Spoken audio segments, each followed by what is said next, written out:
بسم اللہ الرحمن الرحیم۔ آج کا ہمارا ٹاپک ہے سحری، جس کو سحور بھی کہتے ہیں۔ تو سحری کیا ہے، اسلام میں سحری کی کیا امپورٹنس ہے، اس کے کیا بینیفٹس ہیں، یعنی ہیلتھ بینیفٹس، اسپریچول بینیفٹس، اور کچھ مسائل ہیں جس کو انشاءاللہ ہم ڈسکس کرتے ہیں۔ بیسیکلی روزہ کیا چیز ہے؟ روزہ فجر اسٹارٹنگ ٹائم سے لے کر مغرب تک کھانے پینے اور میریٹل ریلیشن سے رکنے کا نام ہے۔ تو اس کے لیے اللہ کے رسول صلی اللہ علیہ وسلم نے ہمیں حکم دیا کہ فجر اسٹارٹنگ ٹائم سے پہلے وہ کچھ کھا لیا جائے۔ اس ٹائم یعنی جو سحر کا وقت ہوتا ہے، اس ٹائم کچھ کھانے کو سحری کہتے ہیں۔ یعنی ہمارے یہاں بعض لوگ ایسے آپ کو دکھیں گے جن کو نیند اتنی عزیز ہوتی ہے کہ وہ سحری کو چھوڑ دیتے ہیں، اور بعض فخری انداز میں کہتے ہیں کہ ہم نے بغیر سحری کے روزے رکھا، حالانکہ سحری کھانا سنت ہے۔ اللہ کے رسول صلی اللہ علیہ وسلم نے ارشاد فرمایا، تسحروا فإن فی السحور برکہ، سحری کھاؤ، سحری کے اندر برکت ہے۔ برکت اس معنی کر ہے، اس کے ہیلتھ بینیفٹس ہیں کہ اگر کوئی آدمی سحری کے اندر چند لقمے ہی کھا لیتا ہے تو اس کا فائدہ یہ ہوگا کہ وہ اس کی کمر کو سیدھا رکھنے کے لیے کافی ہوں گے۔ اگر ہائیڈریٹنگ فوڈس لے لیتا ہے تو ڈی ہائیڈریشن کی پرابلم نہیں ہوگی۔ سحری کی وجہ سے اس کو ایک فزیکل انرجی مل جاتی ہے۔ اسی طریقے سے سحری کے اسپریچول بینیفٹس ہیں۔ ایک تو یہ کہ اللہ کے رسول صلی اللہ علیہ وسلم کی وہ سنت کو فالو کر رہا ہے، ایک یہ کہ وہ ایک ایکٹ آف ورشپ ہے، ایک طرح کی عبادت ہے، وہ برکت حاصل کر رہا ہے۔ اور ظاہر ہے جو بھی کام اور جو بھی عبادت وہ اس میں جتنا زیادہ اللہ کے رسول صلی اللہ علیہ وسلم کی سنت کو فالو کیا جائے، اللہ کے رسول صلی اللہ علیہ وسلم کے طریقے کے مطابق کیا جائے، اتنے ہی زیادہ وہ ثواب والا ہوتا ہے اور اتنے ہی زیادہ اس کے اندر جان پیدا ہوتی ہے۔ دوسری یہ کہ جب ایک آدمی سحری کھانے کے لیے اٹھے گا تو اللہ تعالیٰ کی طرف سے اس کو توفیق ہو جائے کہ وہ تہجد کی نماز پڑھ لے، 2 رکعت 4 رکعت 8 رکعت جتنی بھی رکعتیں سحری کھانے کے لیے اٹھائے تو سحری خود اس کے لیے معاون ثابت ہوگی کہ وہ فجر کی نماز ادا کر لے۔ وہ ایک الگ بات ہے کہ سحری کی جو پوزیشن ہے وہ سنت کی ہے، یعنی سحری کھانا فرض نہیں ہے۔ اگر کوئی آدمی کی آنکھ لگ گئی اور وہ سحری کے لیے نہیں اٹھ سکا تو اب وہ اس لیے کہ سحری نہیں کھائی روزہ چھوڑ دے، اس کی بہرحال اجازت بالکل نہیں ہے۔ روزہ اس کو رکھنا ہی ہوگا، روزہ رکھنا فرض ہے۔ اور ایک بات یہ ہے کہ جو سحری ہے وہ سحری انسان کی نیت کی علامت بھی ہوا کرتی ہے۔ یعنی اصل میں کوئی بھی عبادت آپ کر رہے ہیں اس کے لیے نیت کی ضرورت ہوتی ہے کہ آپ نیت کریں۔ نماز اس کے لیے نیت، آپ کوئی بھی عبادت کریں۔ تو یہ جو سحری ہے آدمی کھا رہا ہے، ظاہر ہے بریک فاسٹ کے لیے تو نہیں کر رہا ہے، وہ ناشتہ تو نہیں کر رہا ہے، یا یوں ہی خام خواہ میں چائے پینے کے لیے تو نہیں اٹھ گیا ہے۔ تو یہ جو سحری کر رہا ہے یہ خود انسان کی نیت کی علامت ہے۔ اور ہمارے یہاں جو آپ دیکھتے ہیں کہ ایک دعا پڑھی جاتی ہے، بِصَوْمِ غَدٍ نَوَيْتُ لِلَّهِ تَعَالَى مِن شَهْرِ رمضان، تو یہ جو دعا ہے یہ حدیث کے اندر ثابت نہیں ہے، یعنی اللہ کے رسول صلی اللہ علیہ وسلم سے، صحابہ کرام سے ثابت نہیں ہے۔ یہ بعد کے علماء نے اس کو مطلب عربک الفاظ میں بنا کر دیا ہے، اور اس کے اندر کچھ گرامر کی غلطی بھی ہیں۔ بہرحال آپ اس دعا کو پڑھ لیں یا کوئی بھی آپ اردو میں کہہ لیں، اس سے آپ کی نیت ہو جائے گی، ورنہ آپ سحری کھا لی، نیت تو کر ہی چکے ہیں۔ اور سحری کے بارے میں میں نے حدیث بتائی کہ اللہ کے رسول صلی اللہ علیہ وسلم نے فرمایا سحری کھاؤ، سحری کے اندر برکت ہے۔ اور ایک اور چیز بھی ہے کہ سحری جو ہے وہ مسلمانوں کا شعار ہے۔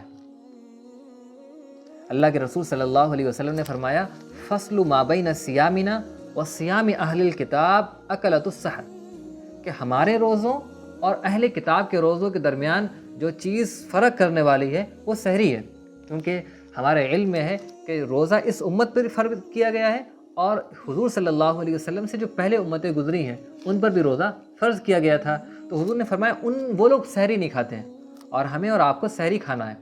اور اس چیز کا اللہ کے رسول صلی اللہ علیہ وسلم نے بہت سے موقع پر لحاظ کیا ہے کہ ہمارے اور دوسروں کے درمیان، یعنی ہماری عبادتوں میں، ہماری طرز زندگی میں، ہمارے رہن سہن میں ایک الگ شناخت ہونا چاہیے۔ اگر جو قوم اپنی الگ آئیڈینٹی اور اپنی شناخت باقی نہیں رکھتی ہے وہ قوم دوسری قوموں میں ضم ہو جاتی ہے اور اپنا وجود کھو دیتی ہے۔ تو سحری مسلمانوں کا شعار ہے۔ اسی طریقے سے سحری کے بارے میں یہ آتا ہے کہ جو آدمی سحری کر رہا ہے وہ فرشتوں کی دعا کا مستحق ہے، اللہ تعالیٰ کی رحمت کا حقدار ہے۔ حضور نے فرمایا ان اللہ و ملائکتہ یصلون علی المتسحرین، اللہ تعالیٰ اور اللہ تعالیٰ کے فرشتے وہ سحری کرنے والوں پر رحمت بھیجتے ہیں۔ تو سحری کے بہت سے فائدے ہیں۔ اسی طریقے سے سحری کا بیسٹ ٹائم کیا ہے؟ یعنی بعض لوگ یہ سمجھتے ہیں کہ سونے سے پہلے ہی کچھ کھا لیا جائے اور نیت سحری کی کر لی جائے تو وہ سحری کنسیڈر نہیں کی جائے گی۔ سحری وہی چیز ہے کہ آپ نائٹ کے لاسٹ پورشن میں جو کچھ کھاتے ہیں وہ سحری ہے۔ تو بیسٹ ٹائم جو ہے وہ بالکل آخری حصہ ہے۔ حضرت زید بن ثابت رضی اللہ عنہ بیان کرتے ہیں کہ ہم نے حضور صلی اللہ علیہ وسلم کے ساتھ سحری کی اور پھر اس کے بعد ہم نماز پڑھنے کے لیے چلے گئے۔ تو اس حدیث کو جو نیریٹر ہیں حضرت انس بن مالک رضی اللہ عنہ، انہوں نے ان سے پوچھا کہ سحری اور اذان کے بیچ میں کتنا گیپ تھا؟ انہوں نے بتایا کہ 50 آیتوں کا، یعنی اتنا ٹائم تھا کہ اس درمیان میں 50 آیتیں پڑھی جا سکتی ہیں۔ تو اس سے بھی یہی ثابت ہوا کہ بالکل لاسٹ ٹائم میں سحری کی جائے۔ لیکن ہمارے یہاں ایک لوگ جو مسٹیک کرتے ہیں وہ یہ کرتے ہیں کہ وہ یہ سمجھتے ہیں کہ اذان تک ہمیں سحری کھانے کی اجازت ہے، حالانکہ اذان جو ہوتی ہے وہ جب ہوتی ہے جب فجر کا ٹائم اسٹارٹ ہو جاتا ہے، اور کیونکہ ہر نماز کو بھی اسی ٹائم ادا کرنا ہے جب نماز کا ٹائم اسٹارٹ ہو جائے، اذان بھی اسی ٹائم دینا ہے جب اذان کا ٹائم اسٹارٹ ہو جائے۔ تو اب اگر کوئی آدمی اذان کا انتظار کر رہا ہے اور اذان ہوگی وہ فجر کا ٹائم جب اسٹارٹ ہو چکا ہے، یعنی سحری کا ٹائم ختم ہو چکا ہے، تو بعض مرتبہ انسان کے روزے اس بنیاد پر خراب ہو جاتے ہیں۔ تو ہمارے پاس جو کیلنڈر رہتے ہیں، موبائل کے اندر ایپس ہیں، تو ان کے ذریعے ہم معلوم کر لیں کہ سحری کا ٹائم کم ختم ہو رہا ہے تو اس ٹائم ہم کھانا پینا روک دیں۔ اور بیٹر یہ ہے کہ جو سحری کا ٹائم ختم ہو رہا ہے اس سے 2-4 منٹ پہلے ہی رک جائیں، کوئی مسئلہ نہیں ہے۔ ایک بات تو یہ ہے بیسٹ ٹائم وہ لاسٹ میں ہے۔ اور ایک بات یہ ہے کہ سحری کے بارے میں بیسٹ فوڈ وہ حدیث میں بتایا کہ اللہ کے رسول صلی اللہ علیہ وسلم نے فرمایا کہ بیسٹ جو فوڈ ہے سحری کے لیے وہ کھجوریں ہیں۔ جیسے افطار میں آتا ہے کہ اللہ کے رسول صلی اللہ علیہ وسلم کھجور سے افطار کیا کرتے تھے، ایسے ہی سحری کی اصل میں وجہ یہ ہے کہ جو اسپائسی فوڈس ہیں یا آئلی پروڈکٹس ہیں اگر وہ ہم یوز کرتے ہیں تو اس کے اندر ایک تو غذائیت نہیں ہوتی ہے، دوسرا ہے کہ ان کے کھانے کی وجہ سے اور بھی ہیلتھ پرابلمس ہوتی ہیں، انسان کو پانی کی کمی ہوتی ہے، دوسری چیزیں۔ اور یہ جو کھجور ہے اس سے غذائیت بھی ہے اور اس کے فائدے بھی بہت زیادہ ہیں، تو یہ ہم کھا سکتے ہیں۔ ایک اور مسئلہ آتا ہے وہ یہ ہے کہ بعض مرتبہ انسان کو غسل کی حاجت ہوتی ہے، میرٹ ہے تو اس کی وجہ سے یا کسی اور یا دوسری وجہ سے، تو یعنی غسل کی حاجت کے ساتھ ہی سحری کھا سکتا ہے یا نہیں کھا سکتا ہے؟ تو دیکھیں پاکی کا تعلق نماز سے ہے، سحری جو ہے وہ کھا سکتا ہے، وہ ایک الگ چیز ہے۔ بیٹر یہ ہے کہ آدمی غسل کر لے، نہیں ہے کر سکتا ہے یا ٹائم نہیں ہے تو کھا لے، لیکن اس کے بعد چونکہ اس کو نماز پڑھنے بھی جانا ہے تو غسل بہرحال وہ کر کے ہی نماز پڑھنے کے لیے جائے گا۔